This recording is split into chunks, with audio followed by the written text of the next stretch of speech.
por inicio la tercera mesa de trabajo, donde nos comenzamos con el maestro Joaquín Rubio Sánchez, el cual actualmente desempeña como el vocal ejecutivo de la Junta Local Ejecutiva del Instituto Nacional Electoral. Él es maestro en educación y en instituciones de procesos electorales. Ha ocupado distintos cargos distritales en el instituto, en lo que era antes el Instituto Federal Electoral, ahora el Instituto Nacional Electoral. A partir del año 2008 a la fecha se desempeña como vocal ejecutivo y de la Junta Local, primero en el estado de Hidalgo y después posteriormente en el estado de Michoacán. Él es académico de la Universidad de Guadalajara y de la Universidad Michoacana de San Nicolás de Hidalgo y ha sido ponente en distintos foros en materia electoral.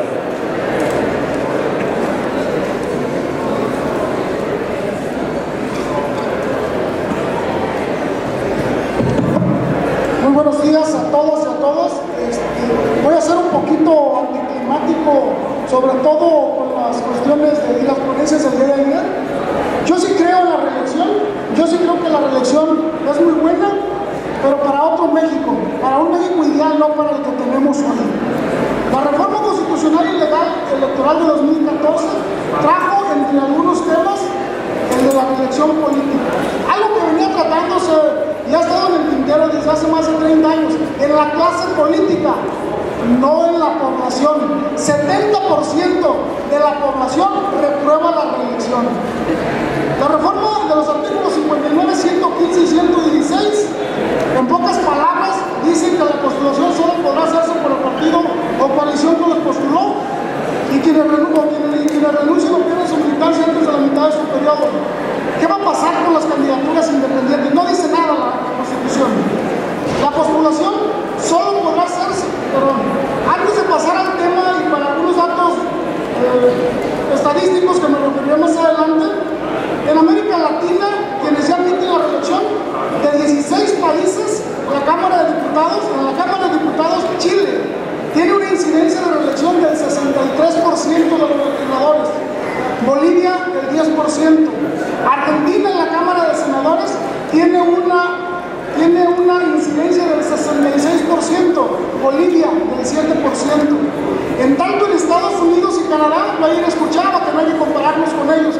Yo creo que siempre debemos de compararnos quienes están mejor con nosotros y no quienes están peor. Estados Unidos, Canadá y Europa tienen una incidencia del 96 y del 90% respectivamente. En América Latina reglamentamos todo. En Europa y Estados Unidos y Canadá es muy laxa la reglamentación electoral. Es más, los órganos electorales son mínimos. En México tenemos un Instituto Nacional Electoral y 32 hombres muy costosos de cómo se lleva a cabo las elecciones. Muy costosos por la desconfianza que provocan las elecciones entre todos los partidos políticos. Por ejemplo, yo he escuchado a los diferentes ponentes las precampañas de quien ya esté en el cargo. ¿Qué va a pasar? En muchos países que se lleva la reelección, en un gesto de solidaridad, no hay precampaña. Los compañeros del mismo partido le dejan a quien está ejerciendo el cargo para que él se presente. ¿Qué pasaría si en México no se reglamenta? Los tribunales se llenarían de juicios para la protección de derechos políticos electorales. Y en un afán garantista, como llaman los tribunales, no sé qué quiere decir eso, pero bueno, en un afán garantista les da la razón siempre. Tenemos nosotros las campañas, se habla de reelección, un proceso electoral dura 10 meses. En países donde hay precampañas, donde hay reelección, sobre todo en Europa o Estados Unidos, dura como un año la campaña. Las campañas duran 25 días. 25 días solamente duran las campañas. En México duran 10 meses, 6 meses o 7 meses. O sea, sí es muy buena la reelección, pero para la realidad que hoy vivimos y con la clase política que hoy tenemos, va a ser un problema mayor. Ojalá y no equivoque. Lo principal reto de la reelección es la equidad en las contiendas electorales, por lo que la ley debe de quedar bien definida la cuestión de la imparcialidad de los servidores públicos en todos los niveles, con sanciones que vayan más allá de las económicas y que desincentiven el uso de recursos públicos en favor o en contra de cualquier partido o candidato. Pues hay que recordar que la principal queja de todos los partidos políticos contra todos los partidos políticos, parece esto de corte nacional, es unos partidos impugnan lo que son impugnados como gobierno, impugnan como oposición de lo que son impugnados como gobierno. Reseñaré de manera muy somera algunas de las razones que probablemente justifican y que fueron y siguen siendo los únicos argumentos de quienes creen en la reelección. Asimismo, abordaré temas muy concretos que tienen que ver con el impacto de la reelección en la organización de las elecciones. Los principales argumentos para justificar la reelección son la rendición de cuentas y la profesionalización legislativa. Tenemos legisladores desde 1994 que brincan de la Cámara de Senadores a diputados locales, diputados federales, y si por ahí ya no hay chance, hasta en una regiduría sin ningún problema, ¿no? ¿Cómo será la rendición de cuentas en aquellos diputados que llegaron por la vía de representación proporcional? ¿Ante la cúpula o ante la cúpula o el grupo que los eligió? Estoy consciente que la Constitución dice que los diputados, no importa por la vía que lleguen al Congreso, en automático se convierten en representantes populares de toda la nación. Entonces, ¿por qué hablar de rendición de cuentas en un distrito electoral federal o un distrito local? ¿Para qué? Los informes a los diputados, tan de moda a partir de 2008, antes no existían. A partir de 2008 se institucionalizan, no existían los informes de diputados, solamente eran presidentes, solamente rendían informes al Poder Ejecutivo, presidentes municipales, gobernadores y presidente de la República. ¿Cómo la ciudadanía podrá refrendar el respaldo o retirarse de los diputados y senadores de representación proporcional si ella no los eligió para que estuvieran en las listas de los partidos políticos? Aseverar que los de mayoría relativa serán multiplicados por la ciudadanía o que los legisladores por este principio se verán más obligados a regresar a sus respectivos distritos para rendir cuentas o exponerse al escrutinio público es válido solo en el plano discursivo, pues para la mayoría de la ciudadanía tal inferencia resulta un mero deseo. En pocas palabras, es una quimera.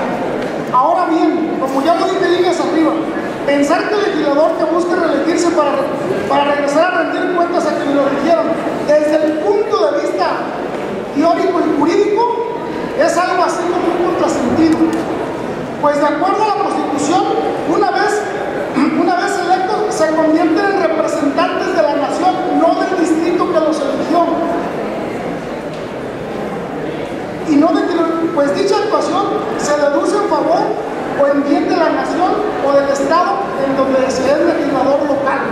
Otra de las razones fuertes para la reelección es la profesionalización legislativa y de los funcionarios de los ayuntamientos, dígase presidente municipal y regidores. Una profesionalización, ¿para qué? ¿Para el pueblo? ¿Para la nación? ¿Para el poder público? ¿Para el poder fáctico? ¿Para quién?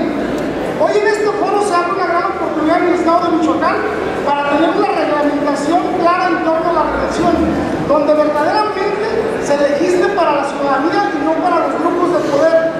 Por eso yo celebro que los que hicieron posible esta convocatoria del evento, pero principalmente el Congreso de Michoacán, que de acuerdo a sus atribuciones es el responsable de dicha reglamentación. En cuanto al tema electoral, solo haré referencia a algunos puntos que desde mi punto de vista tendrá que dar claridad a la ley que emane sobre el tema. La ley que reglamente la reelección debe tener criterios técnicos y normativos objetivos y debe de detallar la forma de acceso a la representación proporcional, hablando a nivel federal en el Senado, las cámaras de diputados, a nivel local, la Cámara de Diputados local y los ayuntamientos. De entrada, quienes lleguen por esa vía y busquen reelegirse, niegan en sí mismo el argumento más socorrido para implementar la reelección, que el ciudadano podrá premiar o castigar con su voto en las elecciones. Nada más alejado de la realidad, pues lo que va a suceder es que las dirigencias de los partidos políticos, que son la mayoría de quienes llegan por esta vía, se queden 12 años en el cargo, cerrando toda posibilidad a las nuevas generaciones. Y la pregunta sería, ¿dónde queda ese argumento del voto ciudadano para premiar o castigar? Si no se regula el acceso de la representación proporcional, la pretensión de que el voto ciudadano premie o castigue en las urnas, la reelección será fuente de empoderamiento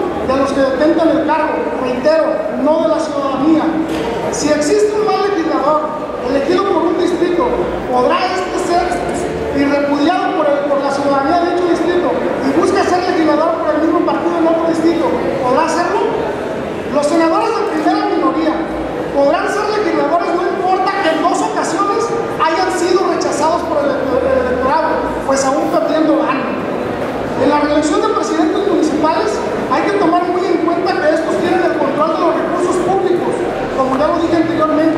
Tendrán que separarse del cargo 90 días antes o desde la pre-campaña. Acuérdense que tenemos dos momentos, desde la campaña o la pre-campaña. Continuarán en el cargo y si no se separan sus funciones como autoridades y candidatos, ¿qué va a pasar con sus secretarias, ayudantes, teléfonos, vehículos, etcétera, etcétera? Tomando como base la experiencia, estoy seguro que si no se reglamenta, sacarán provecho de su cargo y entonces sí, la reelección en vez de un avance en el país será todo un retroceso. ¿Qué pasará si toda la planilla municipal busca la reelección? Si la Constitución dice que se retirarán 90 días antes, entrarán en función de los suplentes. Si al otro día de las elecciones quieren asumir el cargo, aún sin estar calificadas las elecciones, y si los suplentes se negaran a asumir el cargo, y si una vez asumiéndolo ya no quieren dejarlo, como ya ha ocurrido en muchas partes del país, y que tienen que intervenir los tribunales, ¿qué va a pasar con todas esas cuestiones? Ya hace unos momentos el maestro Adaya lo decía, ya tuvieron casos en el Estado de México. Ha habido en Chihuahua, ha habido en Veracruz. La reelección de legisladores será igual para la mayoría representativa que para la representación proporcional. Los miembros del ayuntamiento tendrán que retirarse como lo marca la ley para buscar una reelección. Otra vez volvemos a unir que la mayoría de los partidos no se tienen que retirar, pero hay una cultura democrática muy avanzada. Dicen por ahí algunos catalistas que más o menos estamos entre 150 y 200 años de retraso con Europa. ¿Qué pasará en las campañas políticas y luego en las campañas cuando un miembro de un partido político que depende del curul o gobierno del ayuntamiento decide participar por ese puesto? ¿Será como en algunos países que apoyarán a esta persona en el cargo o tendrán que irse a una precampaña en la cual los que tienen el puesto llevan la ventaja? Solamente si son muy malos también llevarían la desventaja del estreno. Si un regidor de un ayuntamiento decide buscar la presidencia municipal o si simple y llanamente decide encabezar otra planilla, ¿qué va a pasar? Otra vez vamos a volver, van a meter esos juicios de derechos políticos electorales, los van a ganar y va a ser esto un problemón para los tribunales. Los informes de labores o de gobierno de legisladores y presidentes municipales, ¿qué va a pasar? La ley dice que no podrán realizar en campañas electorales, pero no dice nada entre campañas. Este acto puede ser un acto de inequidad en las contiendas dentro y fuera del ámbito de los partidos políticos. ¿Qué pasaría si la persona que busca reelegirse simple y sencillamente maneja su antojo los tiempos de su informe afectando el proceso electoral de pre-campaña y campaña? ¿Habrá que poner fechas para la presentación de informes de legisladores y presidentes municipales o se dejará a su libre albedrío? En este rubro es imperativo que el Consejo General, que el Congreso de la Unión, que en el 2007 aprobó el párrafo octavo del artículo 134, es imperativo que lo reglamente. Que reglamente en cuanto a los informes de labores que sean estrictamente de la demarcación en la que fueron electos. Hoy vemos gobernadores que se anuncian en todo el país, diputados locales y federales que no tienen nada que hacer en otros lugares. ¿Y qué pasaría con los diputados que son representantes del Estado de la Nación, pero que también se termine con la promoción personalizada de los servidores públicos? Esto crea inequidad en las contiendas. En esta reglamentación se tiene que poner a una autoridad que aplique las sanciones cuando se viole la ley, un regidor, un presidente municipal, un legislador local o federal, un gobernador, un presidente de la República o cualquier servidor público que viole la equidad de las contiendas electorales y por ende la ley y la Constitución. Sanciones que deben de ser expeditas y no turnarse a los congresos nacional y local, porque la historia nos ha dicho que ahí no pasa nada.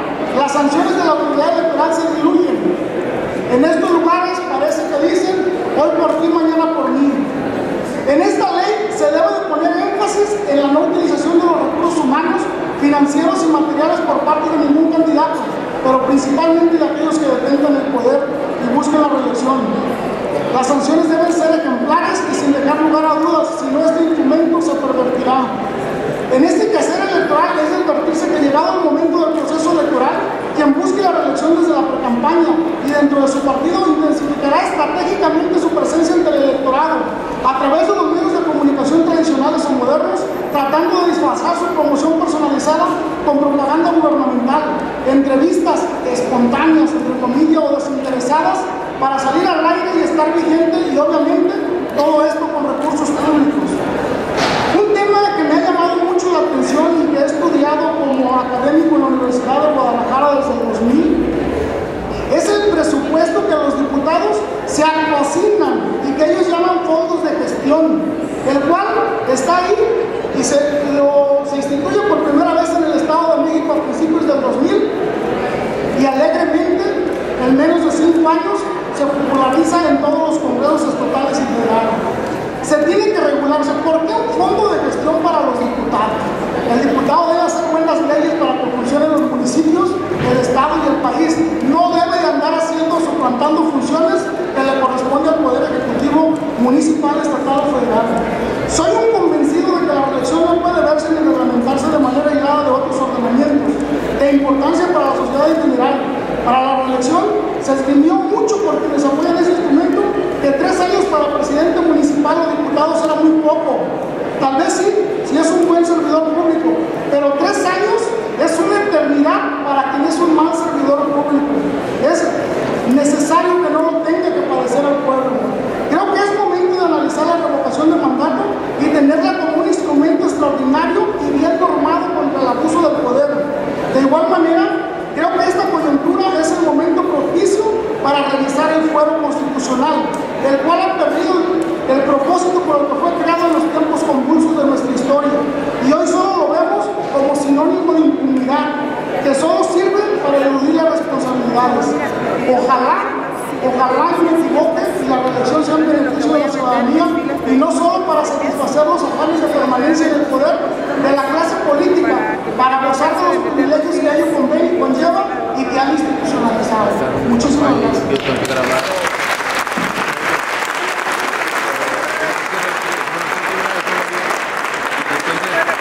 Continuamos con la intervención del doctor Héctor Chávez Gutiérrez. El doctor cuenta con estudios de licenciatura en Derecho e Historia por la Universidad Michoacana de San Nicolás de Hidalgo. Es maestro en análisis político por la Universidad Autónoma de Querétaro y tiene un doctorado en Ciencia Social con especialidad en Sociología por el Colegio de México. Cuenta con diversas obras en materia de política, historia y derecho. Es miembro del Sistema Nacional de Investigadores y actualmente es jefe de la División de Estudios de Posgrado de la Facultad de Derecho y Ciencias Sociales de la Universidad Michoacana de San Nicolás de Hidalgo. Pues muchísimas gracias, muy buenas tardes, o días tengan todos ustedes. Pues estamos reunidos aquí para platicar, para hablar un poquito sobre lo que es este tema de la reelección, que la verdad, si nos ponemos a ver nuestra historia constitucional, no es una novedad. Nuestras leyes, nuestras cartas máximas, nuestras constituciones, desde la primera la han contemplado en diferentes grados, en diferentes niveles, e incluso la misma constitución de 1917 no fue omisa en ese sentido, y bueno, la reelección siguió existiendo. Lo que no había era la reelección consecutiva, porque bueno, los diputados, los legisladores, los presidentes municipales tenían la posibilidad de reelegirse, e incluso los gobernadores, cuando eran electos por la vía indirecta, es decir, por la Cámara de Diputados, en el caso de los interinos, estaban en posibilidades de poder ser electos como gobernadores constitucionales, dejando pasar un periodo. Tenemos ejemplos en la historia reciente con Víctor Cervera Pacheco en Yucatán, que primero fue gobernador interino por 4 años y después como gobernador constitucional 6 años, y tenemos el más cercano en el estado de Guerrero de Ángel Aguirre, que primero fue gobernador interino y después fue gobernador constitucional. Así que también hablar de la cuestión de la reelección como un tema enteramente novedoso no lo es. Es novedoso desde el punto de vista, desde la perspectiva de la posibilidad inmediata. En ese sentido, sí estamos hablando de una figura, de una institución diferente o transformada. Y creo aquí que debemos de tener en cuenta los factores históricos, pues los factores históricos marcan, generan influencia, y no es descabellado decir que traumatizan a los países. Si nosotros nos podemos ver alguna de nuestras pautas políticas que hemos tenido. Por ejemplo, tuvimos la limitante al voto de los ministros de culto hasta la década de los 90 del siglo pasado. ¿Por qué? Porque también fuimos uno de los países de América Latina que tuvo guerras de religión. Tuvimos la guerra de Reforma, tuvimos la cristiana, y eso de alguna manera nos volvió temerosos hacia la posible participación e influencia de los clérigos.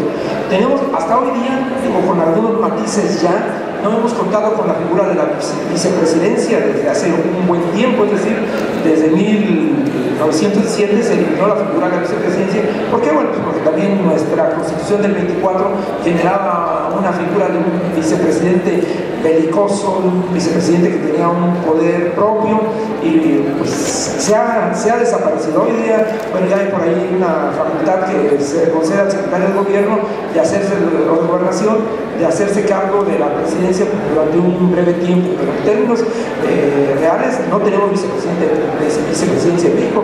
Y si volteamos a ver el resto de América Latina, son pocos los países que no cuentan con una vicepresidencia. Hay países como puede ser el caso de Panamá o como ser el caso de Perú, que no nada más tienen un vicepresidente, que tienen dos vicepresidentes, es decir, tienen para dar y regalar. Otro de los ejemplos que tenemos pues es el de la reelección, que ha sido el que más hemos detallado, y que es una reelección absoluta en términos presidenciales. La reforma, en ese sentido, creo que ha sido mucho más novedoso si hubiera pensado, no sé, ser un poco más laxa con la posibilidad de la reelección presidencial. Decía el maestro Joaquín, dice, bueno, pues eso permitiría la perpetuación de la élite de una casa. Digo, sí es muy posible, no lo descartamos, pero por ejemplo, la persona que ha sido, si nosotros revisamos nuestro texto constitucional, aquella persona que se hizo cargo de la presidencia, así sea con otro nombre, así sean 3, 4 minutos, está imposibilitado por el resto de su vida para poder ser presidente. Es decir, es un radicalismo, obvio. Tenemos por llamarlo así, un trauma político heredado del porfiriato. El otro país americano que tiene una situación similar a México es Paraguay. Paraguay tuvo una presidencia más reciente que la de Porfirio Díaz, que concluyó en los años 80 mediante un golpe de Estado, duró 34 años, Alfredo Stroessner, que también tuvo que ser derrotado mediante un golpe de Estado, y son los países que son más radicales en cuestiones de evitar la reelección. Y bueno, en este foro se han presentado muchas dudas, muchas incógnitas que genera la reciente reforma que se va a entrar pronto en vigencia. Se han generado dudas, preguntas, podríamos decir que se han generado angustias, ansiedades y hasta depresiones que tendrán que atender los legisladores llegado su momento de cómo operará la reelección. Y creo que hemos generado más preguntas que respuestas sobre cómo operará. Habría que ver, creo que aquí nadie ha mencionado los escritos, los trabajos que se han hecho en torno a la reelección en México. Por ahí el doctor Rogelio Hernández Díaz, catedrático del Colegio de México, y aquí hacemos un comercial, que el próximo día 8 de marzo estará la División de Estudios de Posgrado dando una conferencia también sobre la reelección. El doctor Rogelio Hernández junto con el doctor Jean-François Proudhon han escrito un libro sobre la reelección legislativa en México, y es un estudio muy interesante porque lo hace desde una perspectiva histórica. Se reúne en un conjunto de expertos, es un libro editado por el Colegio de México, y en él muestra una gráfica de la reelección legislativa a principios del siglo XX, y es curioso cómo, teniendo la libertad infinita de reelecciones, ahorita se ha señalado que en el caso de senadores sería por un periodo, y en el caso de diputados sería por 3 periodos, y en el caso de presidentes municipales sería por un periodo, en aquel entonces era libre. Y sin embargo muestran, y eran periodos más cortos, eran periodos de 2 años de los legisladores, y se encuentran, vamos a mostrar una gráfica de cómo la reelección no se convierte tampoco en una necesidad o una ansiedad que presenten los políticos de aquel momento. Solamente se detecta a un legislador que se reelige por 7 periodos, es decir, 14 años, que no estaría superando en mucho la posibilidad que ahora se está viendo con esta reforma constitucional. Pero bueno, nos muestra una pauta de comportamiento donde el elector castigaba al votante y donde también el propio candidato no tenía el deseo de continuar. Aclarando también, no debemos de descontextualizar el ejemplo que estamos poniendo, que se refiere a una época en donde las estructuras de los partidos políticos no estaban tan elaboradas, tan conformadas como hoy día, y también los incentivos que podía generar el poder no eran lo interesantes, por decirlo bonito, que son el día de hoy. Pero sí nos presenta una óptica de un aspecto que no hemos estado viendo, cuáles son los antecedentes que hemos tenido en México con relación a esta materia. Ahora, la reforma electoral hay que verla que también de alguna manera sigue siendo conservadora desde el punto de vista del rol que van a jugar los partidos políticos en materia de la reforma. Si bien se ha discutido que los independientes podrían continuar, que lo que es claro es que aquellos candidatos, lo que se llama el maestro Rubio, lo señalaba cuando leía los artículos, es que los que aspiren a ser reelectos lo tienen que hacer por el partido, por la coalición o por alguno de los partidos que conformaron la coalición por la que llegaron al poder, y tendrían a menos que 2 años antes dejaran la militancia. No se aclara en la reforma. Aquí platicábamos con el maestro Ignacio Hurtado si eso sería un impedimento para continuar, o bien el retirarse 2 años antes abriría la puerta para ir por otro partido, por la vía independiente, pero al final de cuentas está estableciendo, sigue conservando un control por parte de los partidos políticos, porque aquel aspirante que a 2 años y medio decida no ir por su partido, se vería imposibilitado, aparte por lo que entendemos, se vería imposibilitado de aspirar a la reelección. Esto nos dice que de alguna manera los partidos políticos podrían seguir teniendo disciplina, teniendo control sobre los legisladores o sobre los presidentes municipales de su propio partido, porque en un momento dado, a los 2 años con un día, puede retirarse de la militancia por alguna causa y quedar en ese sentido. Así que son aspectos que también se tienen que ir viendo, y que bueno, creo que también nos señalan algunos de los defectos que puede tener esta reforma constitucional. Que si pudieran ir, digo, ya hace rato se ha hablado y se ha mencionado desde ayer que no podemos extrapolar un sistema político de otro país para aplicarlo a México, ni tampoco a rajatabla, pero creo que de repente el estudio de casos particulares nos puede dar respuesta, nos puede dar luz sobre situaciones que se han dado en otras latitudes, que vuelvo a decir, tampoco seamos ingenuos y creamos que si en Estados Unidos funciona bien o mal, va a funcionar de manera mecánica. Ese sería un error trasladar instituciones a rajatabla aquí, pero en la experiencia, finalmente el derecho político electoral es un derecho de la persona, no es del partido. No debería de por qué limitarse la posibilidad de la persona, si ya se abrió la reelección, a que tuviera que estar atado a un partido. En Estados Unidos, es simplemente un ejemplo, tenemos el caso del senador Joe Biden, que fue compañero de fórmula de Al Gore para la presidencia de Estados Unidos. Él ya era senador, no logra la presidencia, y luego, también tenemos ahí el caso de Estados Unidos, que los cargos se vuelven casi monárquicos, hereditarios.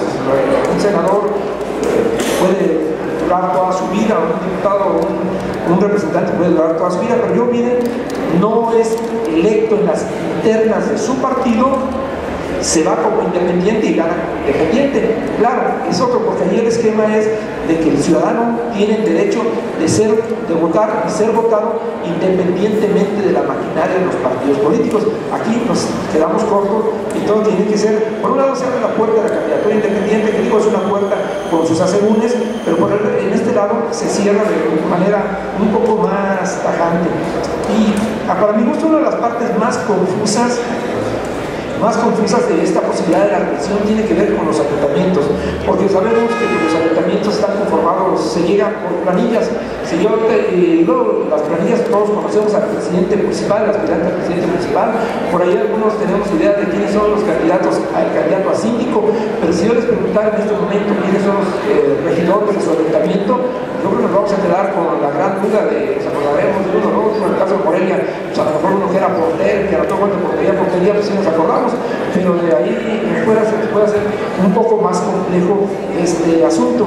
Creo que ahí, incluso con lo fluido que pueden ser las relaciones dentro de un propio ayuntamiento, dificultaría la propia permanencia de la misma planilla para competir. Creo yo que también esto permitiría ir viendo la posibilidad de legislar en materia de ayuntamiento, de conformación de ayuntamientos, y revitalizar la figura de los regidores. Sería complejo, desde el punto de vista, que toda la planilla vaya a la siguiente elección, y en todo caso serviría para fortalecer la figura del presidente municipal, porque los regidores llegan generalmente cobijados a su sombra. ¿Qué pasaría si al mismo tiempo que abrimos la posibilidad de la reelección en los ayuntamientos, se piense en la formación de distritos municipales, donde por distritos se elija al regidor de manera directa, no a través de planilla? Y esto me parece que permitiría que también los regidores fueran conocidos y que se hicieran un trabajo adecuado para buscar una reelección, llegando por peso propio y no bajo el peso del presidente municipal. Son de los aspectos que veo que se podría seguir trabajando en esta materia. Pues de los cuestionamientos que también se comparten, ¿qué pasaría con las cuestiones de representación proporcional? Porque al final de cuentas, la lista de representación proporcional la elaboran los partidos políticos. Pues en los casos de diputados de mayoría, de senadores de mayoría, pues queda claro que el que gana tendría derecho a repetir. ¿Esto qué estaría pasando si se le está pensando en los diputados, en un diputado de representación proporcional? Se mandataría en todo caso a que el partido respetara el orden que se tenía. Sería reelección en que estuviera ya no se consideraría reelección si fuera por el número 2, ya habiendo entrado por el número 5. Bueno, es parte de la materia que se tiene que reflexionar. Y bueno, creo yo que desafortunadamente nuestra legislación hemos transitado pues de un sistema muy federal del siglo XIX a un sistema muy centralizado en el fines del siglo XX, en el siglo XXI. De hecho, podríamos decir que nuestra Constitución es federal es centralista con matices federalistas.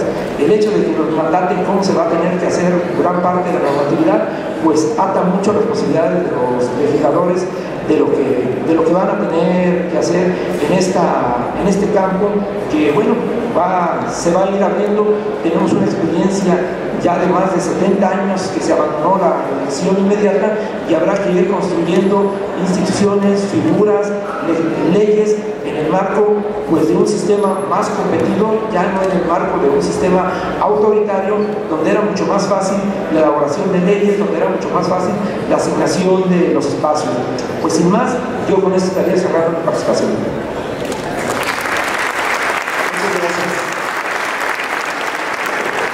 Continuamos con la participación del magistrado Ignacio Hurtado Gómez. Él es maestro en Derecho por la División de Estudios de Posgrado de la Universidad Michoacana de San Nicolás de Hidalgo. Profesionalmente se ha desempeñado como asesor de la vocalía ejecutiva de la Junta Local Ejecutiva de lo que se denominaba Instituto Federal Electoral en Michoacán, así como consejero electoral del Consejo Local. En el Tribunal Electoral del Estado ha sido secretario general de Acuerdos, investigador especializado, coordinador del área de capacitación judicial electoral, secretario técnico de la Presidencia, y actualmente se desempeña como magistrado electoral. En el ámbito docente es profesor titular por oposición de la Facultad de Derecho y Ciencias Sociales de la Universidad Michoacana de San Nicolás de Hidalgo desde el año de 1997, y ha sido profesor invitado de la División de Estudios de Posgrado de la misma institución. A continuación. Muchísimas gracias, Josué, por esta presentación. Gracias particularmente a las instituciones convocantes, al propio Congreso del Estado, por permitirnos estar el día de hoy con estas actividades académicas que sin duda yo creo que son de mucho interés. Y voy a entrar prácticamente directo a los temas. Muchos de los temas sí van a ser reiterativos, traen algunas otras inquietudes. Si bien es cierto que cuando uno está de este lado vas palomeando lo que ya se vino diciendo y te van dejando prácticamente sin temática, se siente un poco feo, pero al final de cuentas lo interesante aquí es que hay coincidencia, es decir, a mí por lo menos me está sirviendo como parámetro para saber dónde hay coincidencias, incluso no solamente en el ámbito local, sino también en el ámbito nacional. O sea, escuchar el día de ayer que consejeros y magistrados traen inquietudes muy parecidas y muy similares a las que nosotros estamos generando en el ámbito local, entonces creo que es un punto interesante que tendríamos evidentemente que ir valorando. La diferencia que voy a tratar de plantear en estos minutos con ustedes es abordarlo, sí, insisto, con inquietudes, pero también empezar a escarbar en algunos puntos importantes. Particularmente, ya empezamos a contar con algunos precedentes. El maestro Silva Daya, el magistrado, hace rato hacía referencia al tema de que los jueces tendrán que ir delimitando y delineando algunos temas. Creo que ya se empezó esa labor, ¿no? Ya no podemos perder de vista que por lo menos entidades como Colima, Hidalgo, Quintana Roo y Puebla ya empezaron con el tema de la configuración legal, y esto ha motivado que la Suprema Corte ya comience a pronunciarse sobre el tema de la reelección. Entonces yo haré referencia ahorita a algunos asuntos de la Suprema Corte que ya empiezan, insisto, a lo mejor hay entre líneas a plantearnos algunos temas. Intentaré reflexionar con ustedes también el tema realmente, incluso hasta de los propios transitorios. Una de las inquietudes de cuándo entra en vigor, si 2018 o 2021 actualmente, bueno, en parte se resuelve a partir de una lectura puntual al tema de los transitorios, no solamente de la reforma constitucional del 2013-2014, sino particularmente también de la reforma local, porque ya hubo una reforma local aquí en Michoacán, donde ya se planteó el tema y donde evidentemente también tuvo que haber un régimen evidentemente de transitorios. Lo que sí me queda claro es que esta es una primera aproximación a un tema desde mi punto de vista. Creo que son unas primeras reflexiones. Si bien es cierto, ayer se hace referencia a la famosa reforma definitiva que anunció en su momento el presidente Zedillo, bueno, creo que también traspolando un poco esa reflexión, estamos frente a los inicios de trabajos que difícilmente podemos calificar como definitivos, e insisto, creo que si salimos con más inquietudes que con certezas, eso creo que también es bueno, porque eso nos tiene que motivar a las instituciones, a los mismos actores políticos, evidentemente a la sociedad, a la academia y a todo el mundo, a seguir escarbando, a seguir buscando, a encontrar esos precedentes, esas referencias y esos elementos que nos permitan construir un modelo importante en términos de reelección. Empiezo con una mera mención histórica sobre el tema a la no reelección consecutiva, un poco por lo que la referencia que hacía el doctor Héctor Chávez. Hay un artículo que dice: ningún individuo del Supremo Gobierno podrá ser reelegido a menos que haya pasado un trienio después de su administración. Y para que pueda reelegirse un secretario han de correr 4 años después de fenecido su ministerio. Es el artículo 135 de la Constitución de Apatzingán. O sea, ya desde la Constitución de 1814 traemos el tema de la reelección, y evidentemente, como se dijo, se planteó en el 24, en el 57, obviamente con contextos y matices evidentemente distintos. Planteo unas primeras reflexiones contextuales o generales. Primero, no perdamos de vista y recordemos sobre todo que la reforma del 2013-14 fue una reforma político-electoral.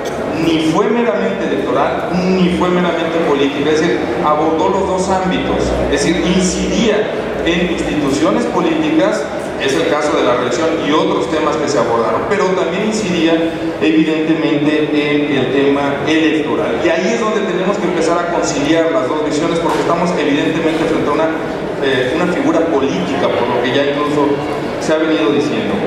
En el tema de la reelección, los tribunales ya empezaron a establecer algunas premisas. Por ejemplo, ya se empieza, está claro, que es un derecho político electoral, y eso sabemos que ya le empieza a dar un matiz distinto. No es lo mismo analizar un tema ya de derechos humanos que un simple tema de derechos de otra naturaleza. O sea, ya lo ubica en una posición distinta. Y lo dice, es el derecho político del ciudadano a ser votado, es un derecho fundamental, pero de configuración legal, ¿sí? la configuración legal o la necesidad de esa configuración es precisamente lo que nos tiene hoy aquí. O sea, está reconocido, pero ¿cómo lo tenemos que configurar? Y ahí se abre una gran ventana de oportunidades porque hay una libertad de configuración plenamente reconocida desde la propia Constitución. O sea, la misma Corte ya viene señalando, hay libertad de las entidades a legislar sobre el tema. No como en otros temas, pero en este sí hay plena libertad. E incluso, si nosotros analizamos los artículos 59, 115 y 116, son muy pequeños. Y prácticamente las restricciones o no son pocas. Entonces, esto implicaría que hay una mayor libertad. Obvio, no solamente ahí va a haber restricciones, puede haber restricciones en otras partes del propio sistema. Entonces, en esa necesidad de reglamentar o de configurar, también tenemos que tener presente lo que se ha dicho aquí. ¿En qué sentido? La reelección, y permítanme parafrasear una frase que a mí siempre me ha gustado, pero yo diría que la reelección no es una planta sin tierra, sino que la reelección se va a ver alimentada por un contexto social, político, cultural y por supuesto jurídico. O sea, ya hemos encontrado y hemos escuchado aquí reflexiones de carácter cultural, de carácter político, evidentemente de carácter jurídico, y eso lo tenemos que tener presente al momento de llevar a cabo esa configuración. El famosísimo caso Castañeda Goodman, ¿sí? Famosísimo por la persona que, bueno, no hace un poco más que replicar algunas cosas que se venían diciendo en el sistema mexicano. Pues en el caso de Castañeda Goodman, cuando se analiza el tema de las candidaturas independientes, la misma Corte Interamericana lo establece y lo dice. Si hay candidaturas independientes de México, bien, y si no las hay, también. En todo caso, el país tiene que decidir si las incorpora o no, y lo tendrá que hacer en base a ciertos parámetros, ¿sí? Atendiendo a precisamente necesidades históricas, políticas, sociales y culturales. ¿No? Es decir, no podemos en la discusión ser ajenos a estos elementos y a estos factores que evidentemente nos pueden servir de base. Otro tema que no debemos de olvidar, creo yo, es que estamos hablando, ya también ayer se hacía un poco la mención, estamos hablando de un incentivo. En términos de sistema electoral, estamos hablando de un incentivo. Los incentivos provocan algo. Los incentivos provocan algo. Cuando se incorpora el incentivo del RP, se buscó algo. Cuando se incorporó el incentivo de las candidaturas independientes, se buscó algo. Cuando se cerraron, se buscó algo. Incorporar la reelección es un incentivo. Y ese incentivo busca algo, ¿sí? Aquí, precisamente, el gran reto es qué vamos a estimular con la configuración que hagamos de ese incentivo. Es decir, yo pensaría que una buena configuración legal de la reelección puede provocar un incentivo bondadoso, una mala configuración restrictiva de la reelección puede llevarnos a provocar, evidentemente, un incentivo evidentemente distinto. Otro tema, y ya también lo ha dicho la Sala Superior en una opinión consultiva hacia una opinión hacia la Suprema Corte, es que evidentemente al haber libertad de configuración seguramente estaremos en condiciones de incorporar restricciones. Ahora, ¿qué tipo de restricciones vamos a incorporar? ¿Y bajo qué parámetro vamos a analizar esas restricciones? Ya la Sala ha incorporado el concepto de la razonabilidad, y como estamos hablando de derechos humanos, pues entonces también tendrían que entrar los conceptos de proporcionalidad e idoneidad y razonabilidad. ¿Podemos poner restricciones? Sí. ¿Podrán separarse del cargo? Sí. ¿Qué tiempo? No lo sé. Lo que sí sé es que tienen que ser un parámetro razonable, idóneo y apropiado para la propia separación. Y eso lo tendremos que analizar en base al sistema electoral, en base a los tiempos de nuestros procesos electorales y en base a muchos otros elementos.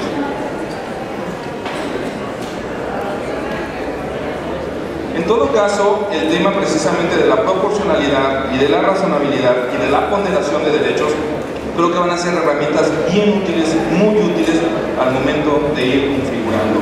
Y la ponderación, por lo que ya se ha dicho, puede haber conflicto o colisión de principios o de derechos. O sea, mi derecho a ser votado en la vertiente de la reelección y el derecho a ser votado en la vertiente de la reelección de otra persona, entre el propietario y el suplente. Pues yo quiero reelegirme, pues yo suplente también, ¿no? Entonces nosotros los dos vamos y dejamos hueco el espacio, ¿no? Es decir, hay temas ahí que, insisto, habrá que ir analizándolos de alguna manera. Lo que es un hecho, pues, que tenemos que ir, evidentemente, armonizando muchas de las disposiciones que se han venido manejando. Insisto, el tema de las campañas, también el propio modelo de comunicación política que se ha venido diciendo y que está muy anclado al tema del artículo 134 constitucional.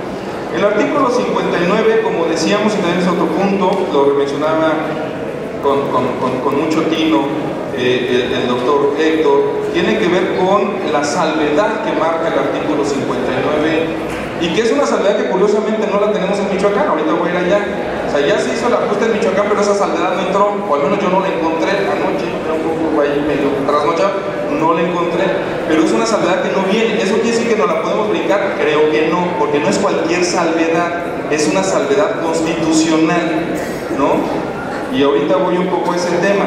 Pero el artículo 59 habla de la posibilidad de la reelección, ¿verdad? Y viene, salvo que hayan renunciado o perdido su militancia antes de la mitad de su mandato. Salvo que hayan renunciado o perdido su militancia antes de la mitad. Está bien, renuncio o pierdo mi militancia, pero ¿eso qué implica? Entonces, ¿que sí puedo o que ya no puedo? Ahí habría que empezar por ver realmente cuál es la verdadera intención. O sea, porque si eso implica que tengo que renunciar, pues en una de esas renuncio desde ahorita, por si las dudas, ¿no? Al cabo, si sigo en el partido y sigo en buenos términos, no hay problema. Al cabo ellos tienen la posibilidad incluso hasta postular a agentes externos, y pues entonces al final de cuentas logro entrar. Al cautela renuncio, ¿sí? Pero después podré entrar al final del día, ¿no? O si renuncio, entonces quiere decir que ya no me puede volver a postular ese partido político y entonces ya está vedada para mí la posibilidad de la reelección. Entonces ese tema de la salvedad no está estudiada, está incorporada. Habrá que ver evidentemente los trabajos legislativos, ahí está, pero qué alcance es el que le vamos a tener que dar al momento ya de la configuración. Igual encontramos en los artículos 115 y 116, ¿no? Decía la misma Corte ya en una acción de inconstitucionalidad, está diciendo que los estados tienen libertad de configuración legislativa, la regulación pormenorizada de ese derecho, con la limitación solamente de respetar la posibilidad de la reelección. Es decir, esto ya es un parámetro. Si nosotros empezamos a configurar elementos que no posibiliten la reelección, entonces ya estaremos en contra del espíritu de la misma. Y es un parámetro que podría utilizar la Corte para decir, ¿sabes qué? Por ahí no es, porque ya estás impidiendo esa posibilidad de reelección. Entonces, ¿tenemos libertad de configuración? Creo que sí la tenemos, digo, ahí está, es más que evidente, pero evidentemente tenemos que darle forma a este tema. Ahora, lo que les decía, el tema de esa salvedad, ¿cuál es vamos a decirlo, el problema o dos situaciones que tenemos con esa salvedad? Una situación que yo veo es que es una salvedad constitucional. Si fuera una salvedad a nivel ley general de instituciones o ley general X, Y o Z, no habría problema. Agarras, la impugnas, la contrastas con la Constitución y se acabó el asunto y en una de esas la ganas. Pero es una salvedad constitucional. Recordemos que en este sistema nuestro, si algo quiero que no sea revisado por un juez, tengo que meterlo a la Constitución. Si quiero que algo no sea revisado por un juez, lo tengo que llevar a sede constitucional. Recordemos los conflictos y los asuntos en el 2007 cuando se incorporó el modelo de comunicación política que hoy tenemos. Mucha gente fue a impugnar a la Corte y el debate que se dio en la Corte es: ¿puedo analizar yo el contenido de una reforma constitucional? Lo que dijeron sistemáticamente algunos ministros, no todos, es: no se puede. En este sistema, lo único que puedo yo revisar en términos de una reforma constitucional es el procedimiento. ¿Quién llevó a cabo la iniciativa? Si cumplió con los parámetros, si fue la mayoría calificada, si pasó a las entidades federativas, bla, bla, bla. El contenido de una reforma constitucional yo no la puedo revisar. Luego entonces esta salvedad y la salvedad de la renuncia y la salvedad de que sea solamente postulado por un partido político es un tema que difícilmente vamos a poder brincar en términos de proporcionalidad, idoneidad y obviamente eficacia que pueda tener. Entonces hay que aprender, hay que ir jugando un poquito en ese sentido, ¿no? Otro tema que tenemos es que la propia iniciativa y el propio dictamen del Senado dijo, bueno, es que los estados legislen en los términos que están en el artículo 59, pero el artículo 59 no nos dice mucho.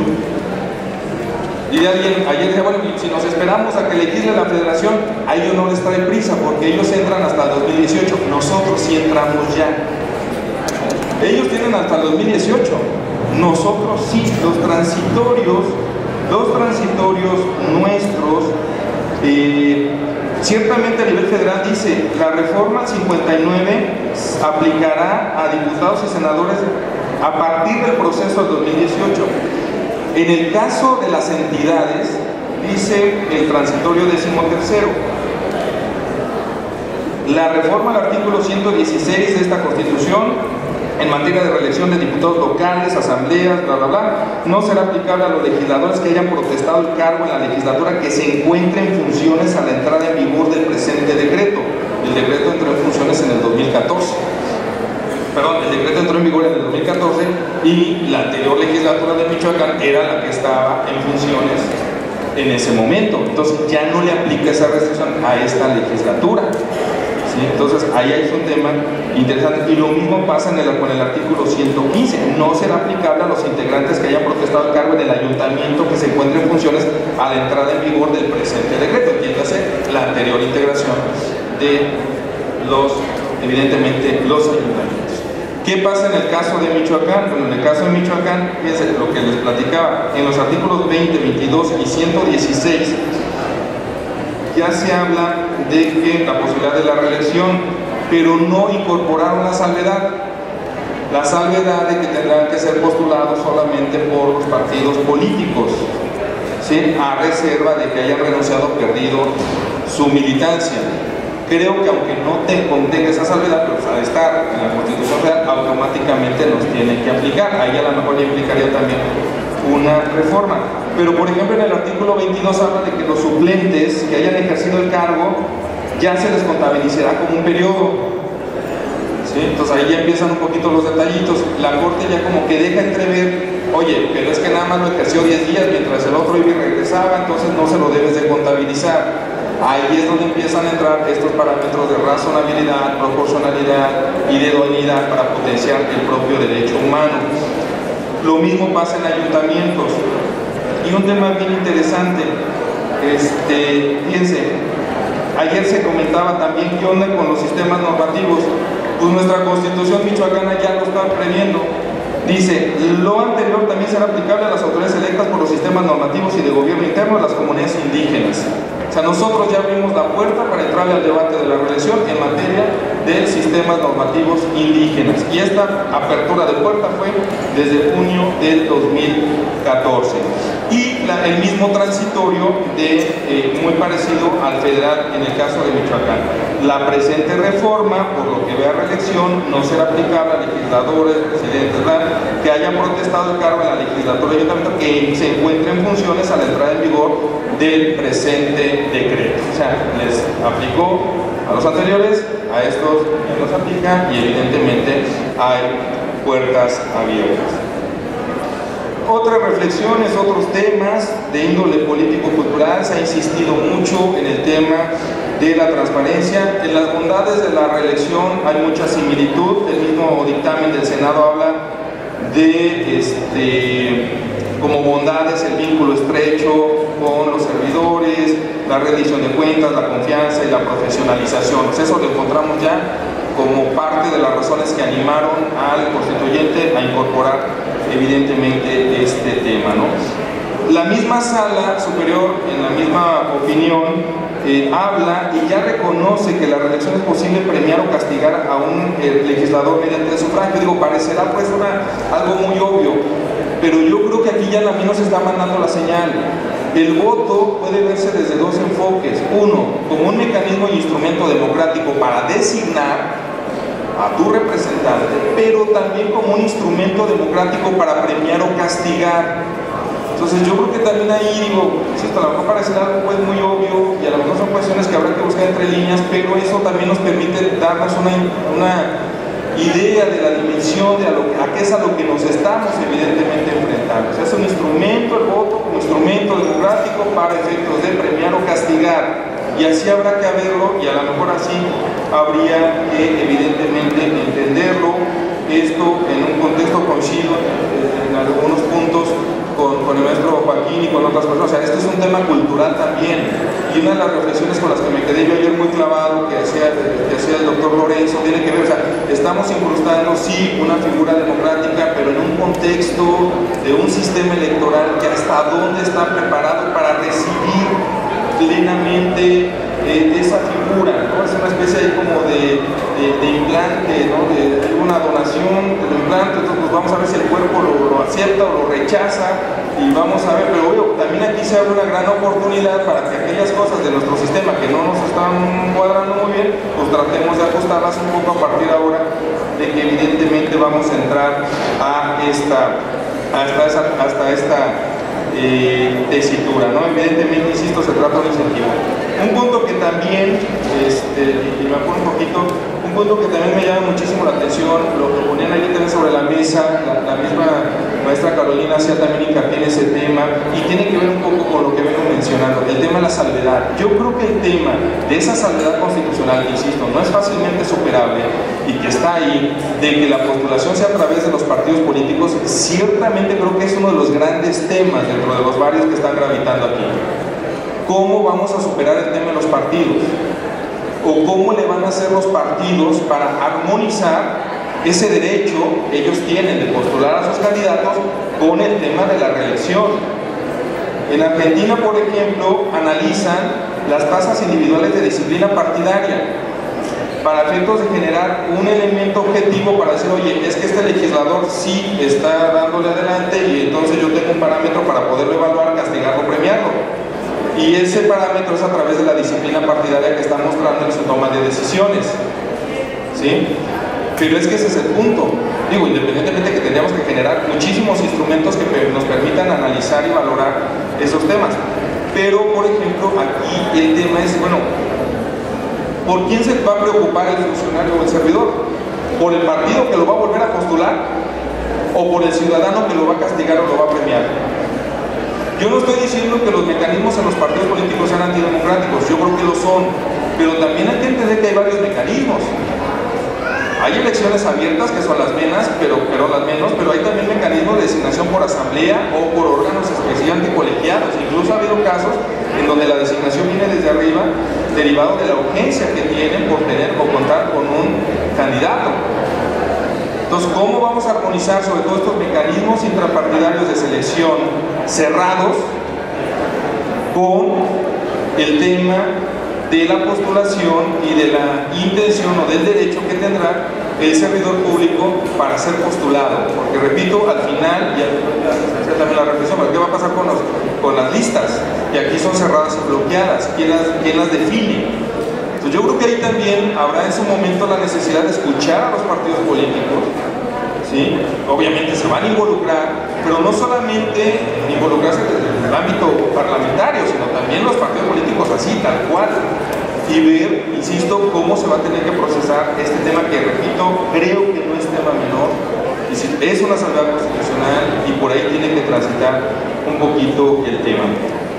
Cuestiones también muy concretas ya para tratar de ir aterrizando un poco el tema de, ya les decía, ya ha habido acciones de inconstitucionalidad. Por ejemplo, preguntaba alguien, oye, un diputado de un distrito se puede postular por diputado de otro distrito. La Corte está diciendo al principio como que no.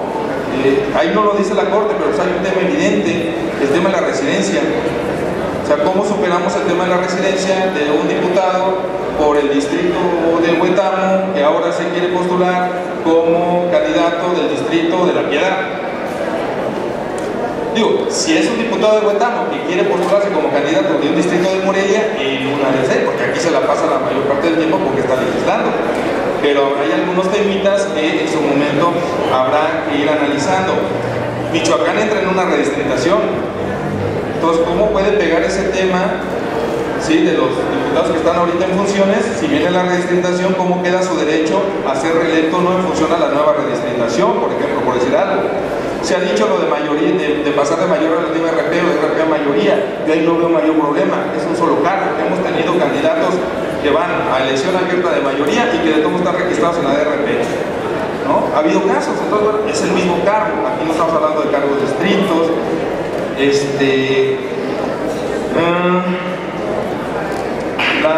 La semana pasada la Corte resolvió la acción de inconstitucionalidad 126 de 2015 de Quintana Roo. No tuve acceso a la sentencia. Mis muchachos me hicieron el favor de conseguirme la versión estenográfica de las sesiones. Y hay temas, insisto, interesantes. O sea, la reelección ya se elevada a la categoría de principio, de derecho humano. Entonces eso ya implica que hay que verlo, insisto, con una tonalidad distinta, que busca garantizar participación ciudadana y rendición de cuentas. Hago mucho énfasis en la esencia de la reelección, porque a partir de ahí es donde yo creo que tenemos que empezar a construir. Y entonces tenemos que empezar a respetar precisamente la naturaleza que en su momento se ha dicho.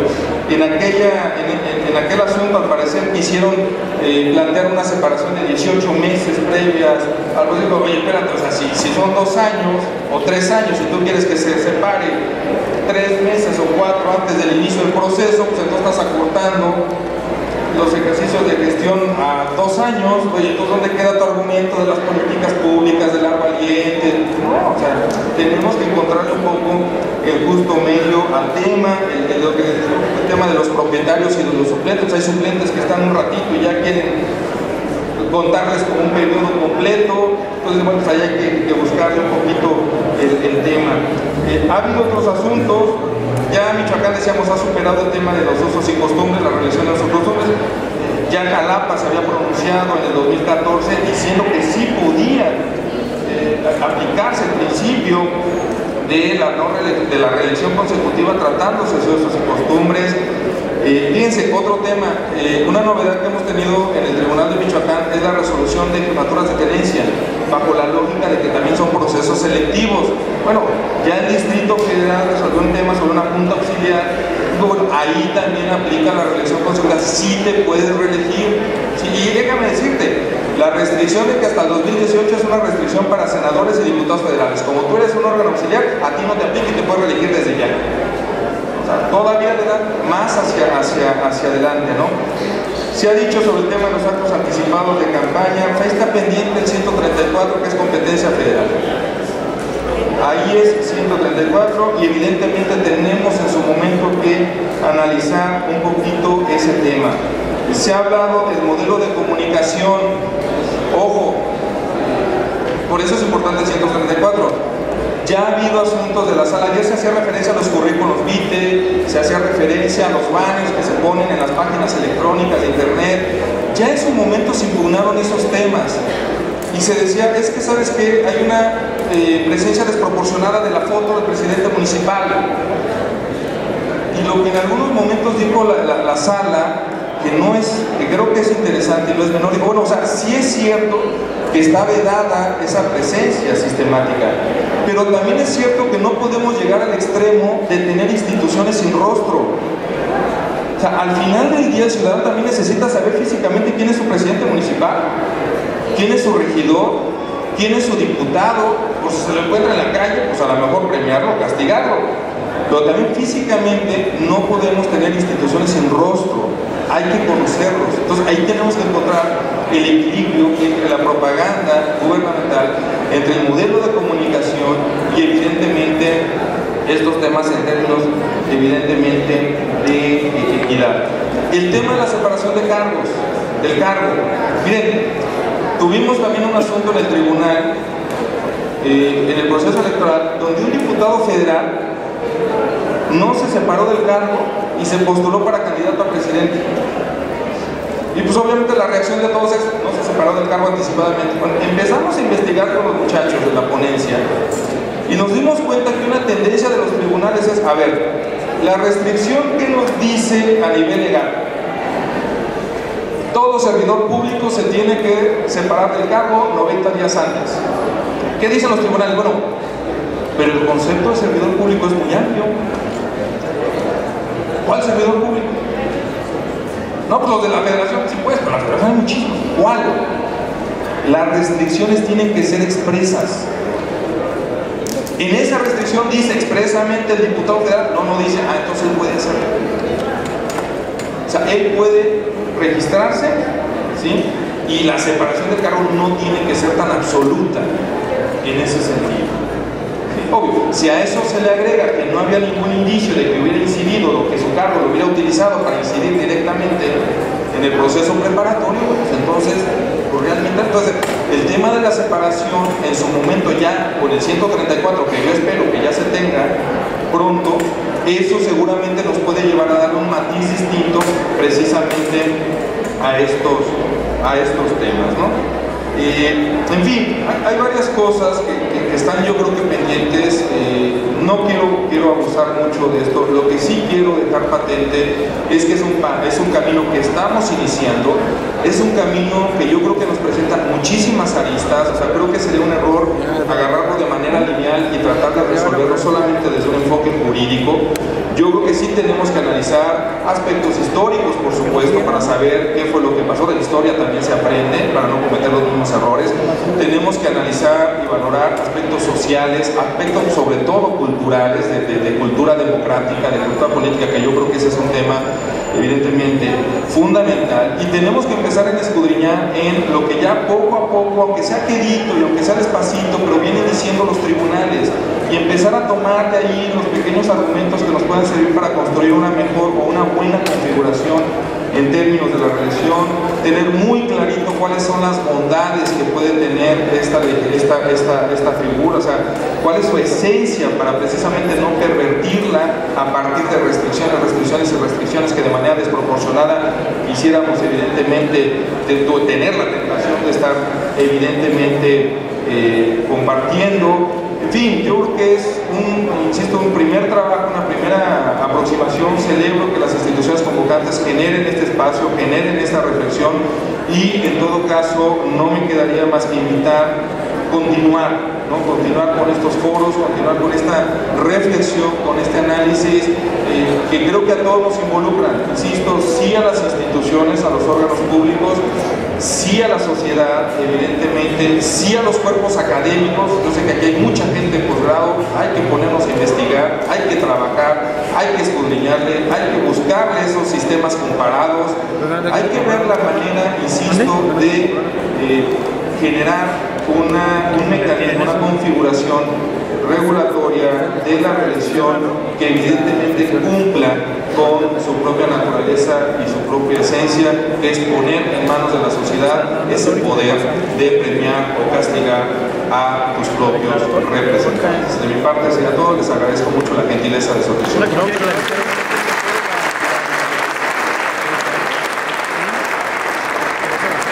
Muchas gracias, magistrado. Ahora pasamos a la etapa de preguntas y respuestas. Levante la mano Adelante. Disculpe mi intervención. Otra vez. Acabo de escuchar dos posturas. Una muy ciudadana del maestro Rubio, a quien felicito, y una muy retórica para justificar lo injustificable que van a hacer. 27 años de mi vida busqué el espacio de las candidaturas independientes para los ciudadanos. Con esta reelección la eliminan automáticamente. ¿Qué propicia? Que busquemos entonces una revuelta social, que la única que cambiaría este sistema, que si se acuerdan, la famosa caída del sistema, hizo que el partido hegemónico empezara a buscar maneras de seguir convenciendo a la ciudadanía. Tan es así que en un libro que hice, que se llama La rebelión de los jodidos, yo hablo de esta trama que los partidos fueron creando instituciones que los escudan. Los tribunales estatales, el federal, los institutos locales, el INE, no son más que castillos medievales donde protegen a los partidos políticos. ¿Sí? Y el ciudadano, bien, gracias. Nada más lo hacemos participar con una serie de justificaciones. Mi amigo Hurtado, a quien respeto mucho, ha aprendido muy bien la retórica. ¿Sí? La afina, confunde con intención. Yo estoy más confundido, estaba emocionado con esta palabra de la reelección. Yo me voy decepcionado de este nuevo planteamiento para engañarnos como ciudadanos. Mejor síganle como estamos. Si los partidos políticos hacen lo que les les da su gana. Pero allá tienen instituciones, como las de ustedes, para esconderse. Pero al final, ¿quién los elige para ocupar una magistratura? Pues la Cámara de Diputados. ¿Quién los elige para las instituciones? Por los diputados, sean locales o federales. Pues atrás de ustedes están los partidos políticos, que no quieren soltar a la sociedad y que lo tienen asfixiado. Y ustedes mismos me confunden porque no han dado soluciones. Ustedes mismos tienen preguntas, interrogantes que haremos, por dónde subimos, bajamos, ya hagan lo que quieran. La ciudadanía no cree que vayamos a participar en esta farsa. Yo lo considero así, ahora que acabo de escuchar plenamente que esta reelección elimina las candidaturas independientes, que era la opción ciudadana para revelarnos, para llevar al Congreso del Estado auténticos ciudadanos que reformen lo que acomoden. Entonces, yo pido a la ciudadanía, no caigamos en este trampa. Y a las instituciones que sirven a los partidos políticos, pues sigan sirviendo a los partidos políticos. Cuando venga ya una respuesta, una reacción social que tiene que venir, aunque sea 114 años después, pero tiene que venir, ¿sí? Porque no es posible lo que he escuchado, ¿sí? Nada más confirma mi concepto. Los partidos políticos siguen manejando los procesos electorales por conducto de los institutos y de los, ¿cómo se llama? A lo que pertenece tú. Los tribunales, que aparte yo lo viví, juicio para la protección de los derechos al tribunal local, me mandaron a Toluca, de Toluca al federal. Durante todas las participaciones que hice para poder abrir una candidatura independiente que le diera la libertad al ciudadano de elegir a sus gobernantes. Con esto se acabó. Yo creo que ni tiene caso seguir con la reelección.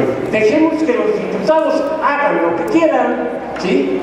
Y a ver si participamos en el próximo proceso electoral. De por sí, menos del 50% participamos en los procesos. ¿Se imaginan con esta farsa? Pues yo creo que nos quedamos en el 10% de los atrevidos que sigan creyendo en los partidos políticos. Y desgraciadamente, la perversidad con que se manejan los partidos políticos culmina en esto. Y lógicamente ustedes, como parte de esas instituciones, pues tienen que defenderlos y tienen que encontrar en las leyes lo que legaliza lo ilegal, lo que margina a la sociedad, a la cual utilizan para el proceso, y hablan muy bonito que con los votos ciudadanos llegan a representarnos en las instituciones. Desgraciadamente, señores, yo como precursor de las candidaturas independientes a nivel nacional, me voy decepcionado de su proyecto de la reelección. Que Dios los bendiga. Gracias. ¿Alguien más que tenga una pregunta?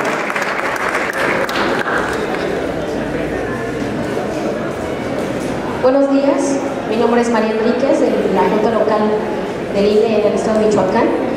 Y bueno, antes de mi pregunta, me gustaría hacer una pequeña reflexión. Creo que sí es algo delicado que a nivel constitucional pues, no se haya contemplado finalmente la posibilidad de la figura del candidato independiente. Y por otro lado, hemos estado analizando desde el día de ayer que parte del espíritu de la reelección es precisamente castigar o premiar a aquel funcionario que haya tenido un buen desempeño dentro de su periodo. Sin embargo, en aras precisamente de una mayor profesionalización. Sin embargo, hemos visto en el contexto del México actual que llegan precisamente personas que no siempre cumplen con los mejores perfiles, primero en la cuestión académica, profesional, y por otro lado también en la trayectoria, que pueda respaldar finalmente que esta persona que es un candidato a elección, finalmente tenga o no las herramientas necesarias para un buen desempeño en su función pública. Creo que la profesionalización puede iniciar, o mejor dicho, debe de iniciar desde los propios partidos políticos. En este tenor, me gustaría, y yo exhorto a las instituciones, en este caso al Congreso del Estado, Academia, incluso órganos electorales, a que se pueda realizar un foro precisamente invitando a los partidos políticos para que nos vengan y nos platiquen cada uno de ellos cuáles son los mecanismos que tienen precisamente para la capacitación de sus perfiles, porque reciben una parte de financiamiento público específicamente para la capacitación de mujeres y de aquellos candidatos que en un futuro vayan a ser funcionarios públicos, y no nos encontremos en el futuro con sorpresas como las que nos encontramos en el proceso electoral pasado, donde vemos artistas, futbolistas que ahora tienen un pésimo desempeño como funcionarios públicos. Por otro lado, veo que pues efectivamente se sigue teniendo el control del partido político para el funcionario, que a pesar de que haya tenido un buen desempeño, pues tiene que pasar nuevamente por la aceptación de su partido. Aquí creo que es una moneda de doble filo, porque si bien es cierto, se busca que con la reelección se premie o se castigue a un funcionario, pues entonces yo como me aseguro como ciudadano que le van a dar la oportunidad de manera interna a su partido de que pueda ser sometido a una reelección. Por otro lado, también veo que ante un contexto donde una ciudadanía está poco interesada en las cuestiones públicas y políticas, veo necesario, muy necesario, que se continúe fortaleciendo la capacitación y la educación cívica. Y si a esto le añadimos que tenemos un sistema educativo que deja mucho que desear, no se diga en el estado de Michoacán, sino en México entero, pues creo que nos enfrentamos a retos cada vez más complejos, porque por un lado tenemos organismos e instituciones que fomentan precisamente la capacitación y la educación cívica, pero por el otro lado tenemos una realidad social que aleja cada vez más a la ciudadanía precisamente de los asuntos públicos y políticos. Me gustaría también que se fortaleciera este aspecto, porque finalmente quien va a decidir en una reelección pues es la ciudadanía. ¿Y cómo voy a garantizar que no van a reelegir, no precisamente porque haya sido un buen funcionario, sino aquella persona que ya pasó por la aprobación de su partido a una reelección, pues no sea bajo un criterio realmente analítico y objetivo? Y bueno, ahora sí va mi pregunta. Vemos que finalmente los salarios de nuestros funcionarios, hablando en los diversos niveles, tanto federal como estatal, pues realmente son muy atractivos. Y en aras de un México que pues creo que económicamente hablando es muy delicada su situación, incluso a nivel nacional e internacional, ¿cómo podemos ver a la reelección en este punto económico? ¿Es viable que una sola persona que tenga la posibilidad de reelegirse hasta por 4 periodos siga acumulando en una sola persona el salario a nivel como lo tenemos hoy en día de diputados federales o de diputados locales, o incluso un diputado federal que puede ser reelecto por varios periodos y después puede seguir como presidente municipal también en la reelección? ¿Es viable esta posibilidad en el aspecto económico para el México de hoy? Muchas gracias. ¿Alguien más que tenga una pregunta?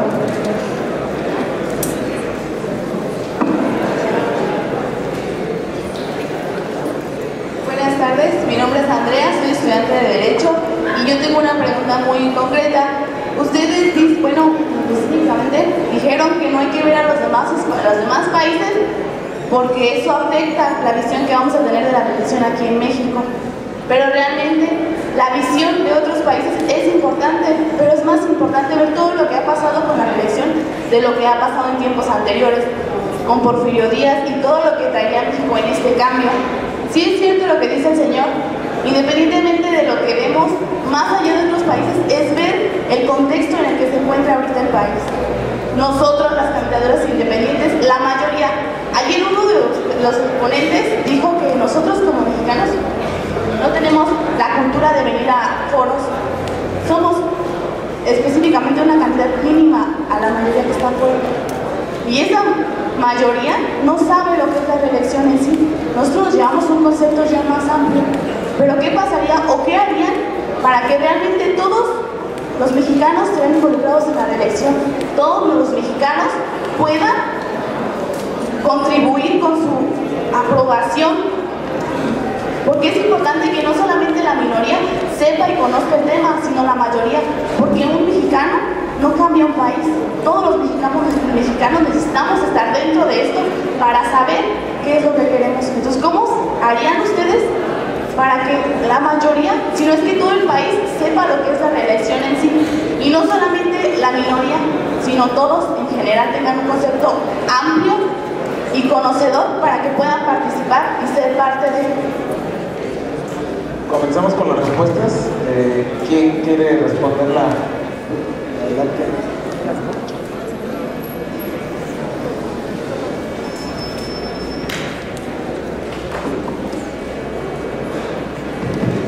Vamos a empezar nada más por el último. Creo que es un poco difícil lo que explica, lo que pide la compañera. El ciudadano de a pie, común y corriente, como se dice normalmente, está más preocupado en qué va a comer mañana, no en estos foros. Segundo, somos una casta privilegiada los ciudadanos en el gobierno. Ya no debemos tener todos los privilegios que tenemos. Son muy caras las elecciones en el país, precisamente por toda esa desconfianza que está sustentado en las elecciones en México. Dentro de lo que escuchaba el magistrado Ignacio, creo que le faltó algo muy importante, el contexto económico. Hay 54 millones de pobres en México. Desde que tengo uso de razón, los candidatos a presidente de la República, gobernadores y presidentes municipales, nos prometen acabar con la pobreza. Hoy hay más pobres que hace 90 años. Entonces, ¿cómo vamos a premiar? Perdón, pero ¿cómo lo vamos a premiar? Discúlpenme, pero la reelección es para un México ideal, no es para el México que estamos viviendo ahorita. En México solo tenemos demócratas, los únicos demócratas son los candidatos ganadores. Quien pierde una elección lo primero que es impugnarla. En otros países del mundo, y discúlpenme, pero eso de no compararnos con otros países me parece algo absurdo, hasta las investigaciones. Si no dejemos todo eso que se habla de análisis comparado y todo lo demás, es hasta absurdo. O sea, sí tenemos que compararnos con los que están mejor, ¿no? Hasta personalmente con los que están mejor. Sí tenemos que ver esa situación.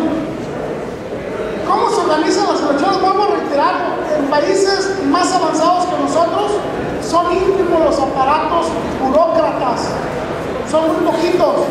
Las elecciones las hacen, se organizan unos cuantos días antes, duran 25 días en algunos países, y las hacen los ayuntamientos, lo que es similar a la Secretaría de Gobierno en un estado y la Secretaría de Gobernación. ¿Ustedes creen que en México los partidos políticos permitirían eso? ¿Que le hicieran los ayuntamientos las elecciones? En otros países, quien quiere ser funcionario de casilla es el que levanta la mano. Aquí tenemos que pasar por un engorrosísimo trámite de una insaculación y luego otra segunda insaculación y luego tratar de convencer al ciudadano.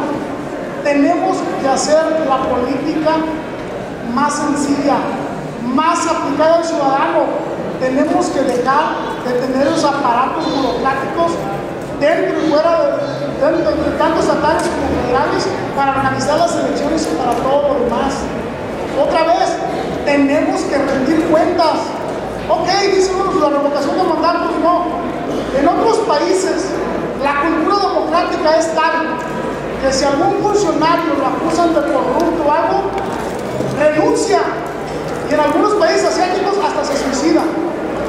Aquí se autoprotege.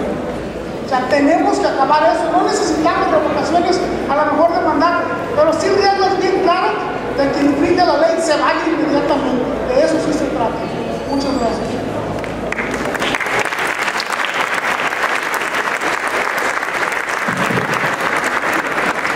De los aspectos que yo asumo de lo que mencionaba en la cuestión que tiene que ver con el sistema comparativo. Digo, yo no estoy peleado con el sistema comparativo, creo que incluso destaco la posibilidad de que hagamos estudios de caso porque nos sirven para aclarar situaciones particulares.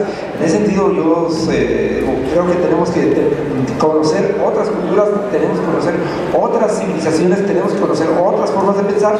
Lo que yo menciono es la imposibilidad de trasladar modelos exacto de un país a otro.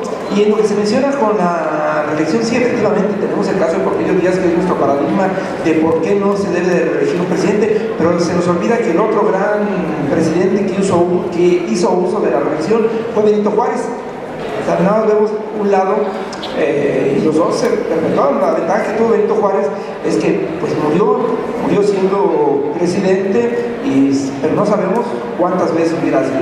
Eso queda a la ficción. Por eso, siempre vemos el lado de Porfirio Díaz, está el otro. Pero no es un análisis tan simple, sino que tenemos que hacer el comparativo, tenemos que hacer reflexiones, tenemos que tratarlo mucho más, pero sin conocer todos los lados. Siempre nos vamos, insisto, con el caso de Porfirio Díaz, y está también el otro caso, que fue el de Benito Juárez. Muy brevemente, a ver, yo creo que hay que partir de lo siguiente, ¿sí? A ver, y suscribo, de verdad suscribo prácticamente todo lo que se ha dicho, la reflexión, incluso la omisión de mi parte, del tema económico que comenta nuestro Joaquín. Es decir, si nosotros previamente nos digamos, oye, voy a incorporar la reelección al sistema electoral mexicano, ¿cómo ves? Hacemos todo un balance, analizamos, ponderamos todos estos factores sociales, lo que se ha dicho, el tema económico, la desigualdad, la pobreza, lo que es el maestro es evidente. Yo lo he leído en muchísimos teóricos, Sartori, Ferrayol, etc. Una persona que no tiene para comer va a estar preocupada por el ejercicio de sus derechos políticos, va a estar preocupada por estar analizando la página de transparencia del Congreso para ver cómo se está comportando su legislador. No, esa es la preocupación de él, es comer. Ya después vemos el tema de los derechos políticos, ¿sí? Pero vamos, si a mí me hubieran contado, oye, vamos a ver si se va a analizar esto, para ver si lo incorporamos, bueno, ahí tendría mucha lógica, mucho lo que está diciendo. El hecho es que ya está. Desde 2013 y 2014 ya está. Y en el caso de Michoacán está diciendo, y ya entra en juego el próximo proceso electoral. ¿Qué hacemos? Me mantengo, dicen en la retórica, no, pues tengo que entrarle. Y en ese entrarle busquemos las mejores formas, evidenciemos los temas. Digo, yo creo que aquí, cuando se habla de los partidos políticos, se está evidenciando que hay un tema interesante, importante. No es que se esté comulgando con, pero ahí hay un tema que tenemos que superar. Y tenemos que analizarlo, y tenemos que reflexionar acudiendo a la historia, acudiendo al derecho comparado, por supuesto, ¿sí? Pero atendiendo a nuestras circunstancias. Bien lo dice el maestro Joaquín, en otros lugares, es más, ni siquiera necesitamos credencial para votar con fotografía. Allá se acaba la elección y al día siguiente la gente sigue trabajando. Se acaba la elección y ahí mismo queman las boletas para que ya no haya discusiones. Sí, pues, pero son otras realidades, son otras circunstancias, señor Ortega. ¿Sí? El hecho es de que nuestras circunstancias son esas, y en base a nuestras circunstancias, ¿qué tenemos que hacer y qué podemos hacer y qué debemos hacer? Claro, el tema de la cultura política es trascendental. Yo he ido y venido ya algunos años, ya me veo medio traqueteado, pero el tema es que sigo concluyendo que el tema es cultura política y cultura democrática.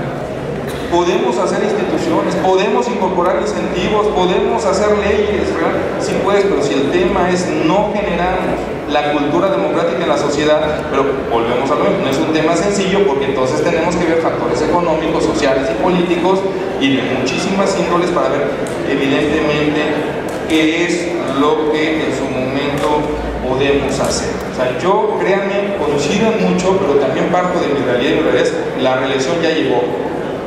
Está en el artículo 59, 115 y 116 constitucional, y a nivel local está en el artículo 20, 22 y 100 y tantos. Ya hay transitorios. Pues vamos definiendo qué hacemos.